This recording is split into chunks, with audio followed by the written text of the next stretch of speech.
Sons of Anarchy brought you back together? Started like... It's about brotherhood, okay? How does the song go? And then we just realized, I think... this world. Yeah. Come on, brother.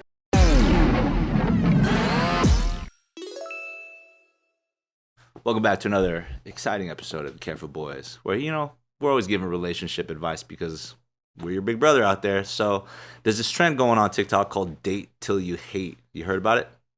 You kind of touched upon this last time because you're really, really scared to like rip off a Band-Aid too late. Yeah. So the way that some of these people, or at least in that concept, it's a TikTok trend and relationship theory where you continue to date someone while emotionally withdrawing until you develop resentment and no longer want to be with them. Mm-hmm. It's presented as a strategy to avoid a difficult breakup conversation by letting the relationship end naturally and fizzle out. Though, of course, experts warn it can prolong pain, cause more damage, and be a form of emotional avoidance. What's the point? Ooh, that's weird. Have you guys ever done that? A lot of relationships like end that way, and it just ends pretty bad. Me and Jill even got there. Date till you hate, and then we got it straight. Date till you hate, till you love again. Yeah. Do it again. Was your intention to end the relationship, but you're like, I don't want to just full on break up, so like, let's just let it. No, we talked about it many times to end it. We talked about it a bunch. I think some people are just avoiding the talking about it. No, we were confrontational. We call that avoidant behaviors. Avoidant, yeah. Oh, so it's like you already hate them, so then when it comes down to it, it doesn't matter. But neither is a trigger puller. Like they're both just like, you break up with me? No, you break up with me. It involves, so basically the element's like the slow fade, right? It's a form of slow fading where you emotionally check out of the relationship, allowing negative feelings to build up over time. Yep. And the intention of that is to be able to endure misery now so that leaving later feels easier. Because you will dislike the person. So you disassociate and then just start. Yeah. It's like distancing. Oh, that's kind of Slow ghosting. kind of a cop out to yourself, though. Yeah, but how much of that is because you got a fucked up head and you're seeing things weird and then you're battling it out with them in your own mind because you have demons.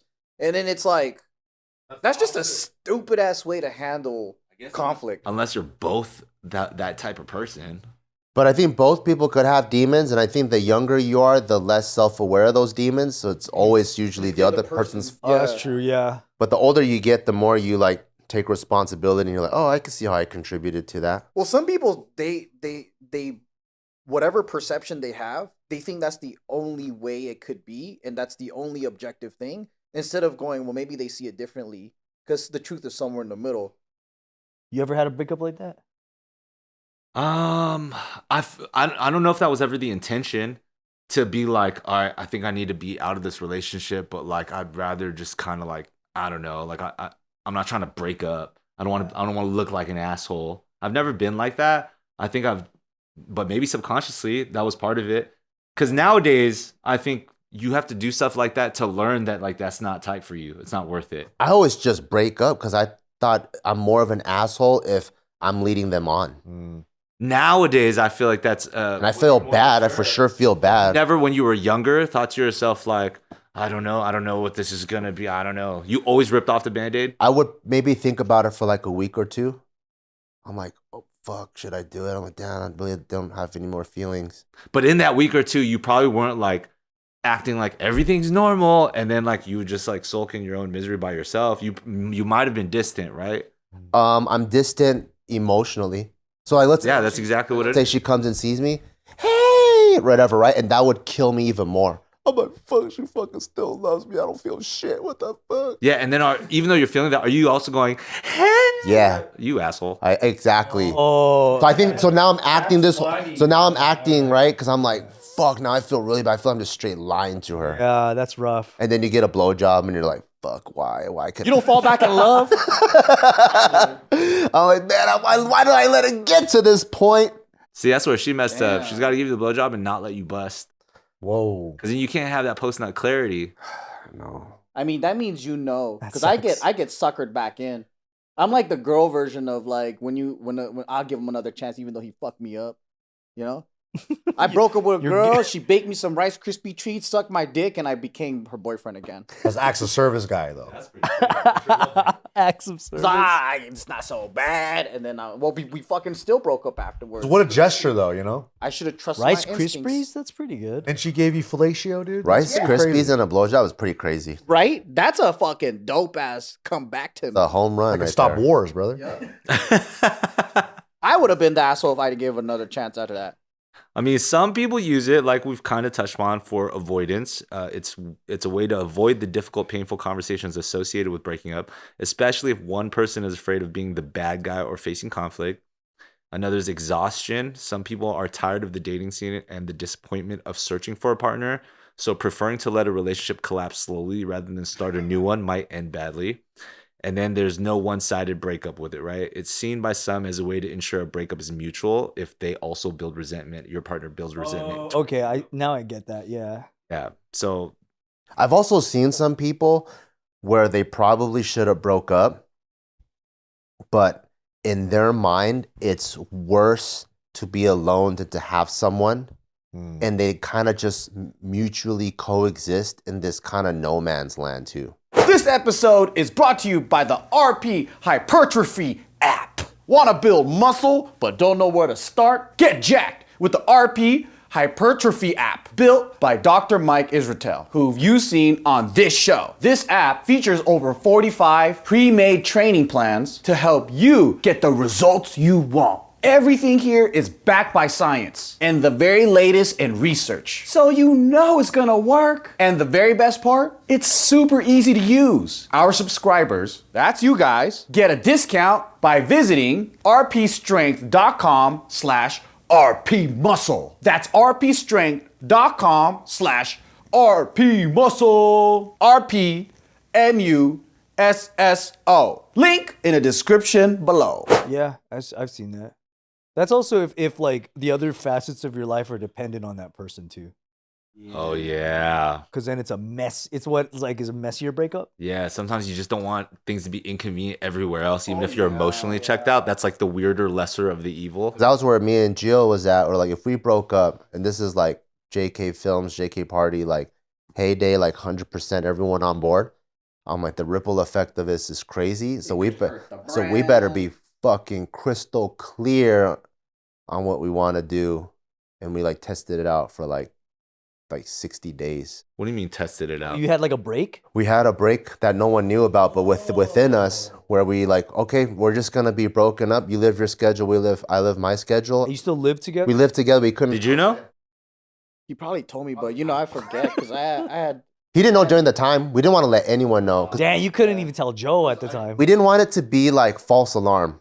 Because it's one of those where it's like if you go, Okay, if you sound the alarm, there's no going back. that's true. So we're like, we better be fucking sure about this.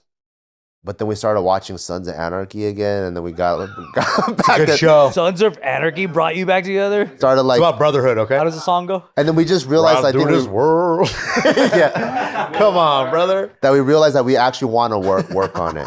We actually really work on the. Wow, dude, Charlie Hunnam fucking saved. Shout out Sons of Anarchy, huh? Dude, he brought you guys back. Yeah, we lived for like 30 to 60 days. Charlie That's a brought long back time for a coordinated break. 60 days. And then organized. we even had a rule where like, because we don't want it to conveniently fall back in place. Like we really want to like, what are we gonna be? So even for our meals, like we made it a rule to not consider each other. Don't go, hey, I'm gonna eat lunch. Do you want me to order it? You just do your own thing. I do my own thing. We live life. That's it. It's a good rule. Holy crap! Good thing you had cable. Yeah. FX. Yeah. How did you maintain optics around like your work environment? I think that part was easier because it's like we already worked. As if you weren't together. Yeah. Yeah, you weren't romantic in the workspace. Yeah, like we weren't like, I wasn't fucking like hugging up on her when we're fucking doing writer's circles and stuff. Like she was already doing her producing stuff. I'm working with Joe and Casey. We're like, we don't even work together. Yeah. You guys weren't stowing away and making out somewhere? Nope. So when did you tell everybody? Like after you guys were fine? Oh, I don't remember. It might have came out on like JK News or another series we had called Hanging with JK where it naturally got there because there was like no real reason like, hey, by the way, like me and Nick actually haven't talked for a year. Like there's no reason why that would need. And Gio didn't tell anybody either, huh? Nah. Damn, that's crazy. I didn't know about it. at Most the people time. don't make it back out of that. That's For sure, after a break like that. Let alone by Sons of Anarchy. riding through this world. Don't make fun of it. But I think actually. we Actually, realized don't make fun of it. we really loved each other. It was just we didn't make time in our days and priorities for each other. So we really did deeply still care. And there's just a lot of misunderstanding.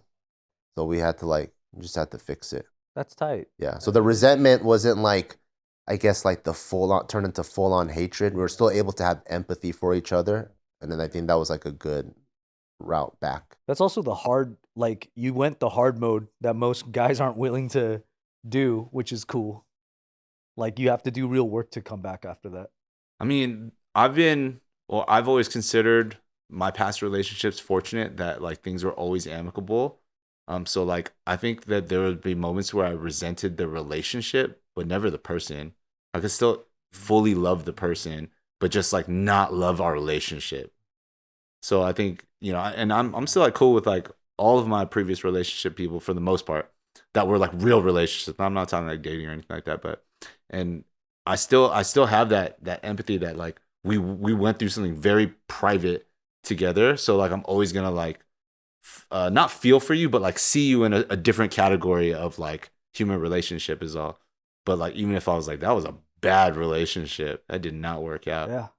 And I think people should on this whole date till you hate thing. I get it. I don't look at that and dude, that's the worst. You should rip off the band-aid. I get it. Sometimes it's self-preservation too. Yeah. Kind of makes you feel better about the experience. And then because if something let's say you do rip off the band-aid and then there's a higher version in a shorter period of time of drama, that could also weigh on you going into your next relationship.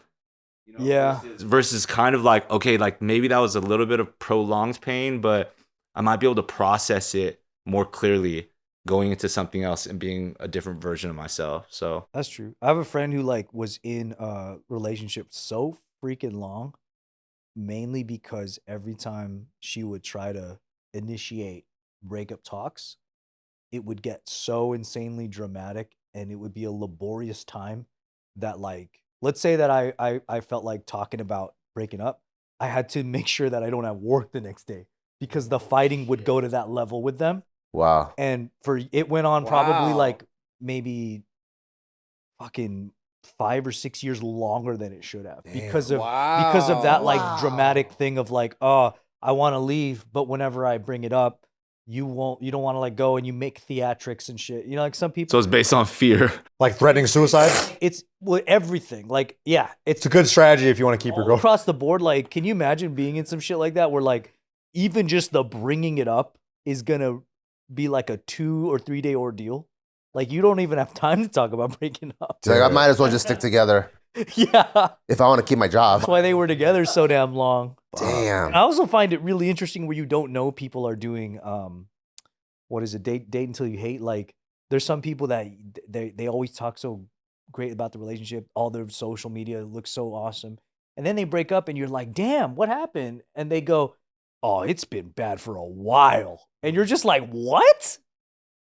Every time I've seen you, it's been perfect. When did this? And they're like, no, trust me. It's crazy that you don't really know. Because You all really they've been don't. posting is how perfect the other person is. You have no idea. and they put it on in front of you. They do a good job, and it's just you have no clue who's really happy. I've seen straight up Instagram couples do a brand deal, and then right after they start fucking fighting, and I'm dying laughing my fucking eyes out. And then I'm just like, if the world only knew what you were people be commenting, oh, relationship goals and shit, and I'm all like, you have no I know. fucking idea. You might have a better one than these people. Yeah, you have no idea.